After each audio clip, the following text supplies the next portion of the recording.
Australia can become one of the 10 largest steel producers in the world within 5 years. I'm Glenn Isherwood of the Citizens Party.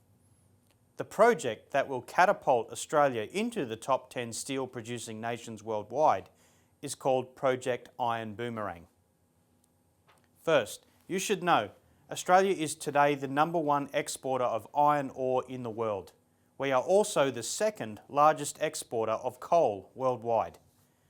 Coking coal and iron ore are the top 2 ingredients for making steel.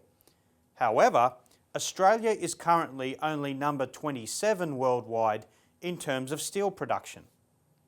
Project IRON Boomerang is the brainchild of Shane Condon and East West Line Parks Proprietary Limited.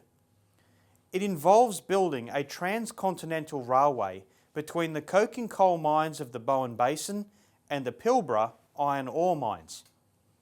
The new railway will carry iron ore to the east and coking coal to the west. This infrastructure linkage will support and fuel 10 blast furnaces, 5 on each coast. Each complex of 5 furnaces will have a capacity of 22 million tonnes for a total of 44 million tonnes per year.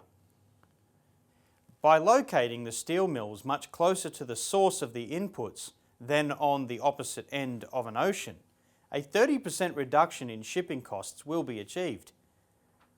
Add to that economies of scale and state-of-the-art technology. Australian steel will be highly cost-effective.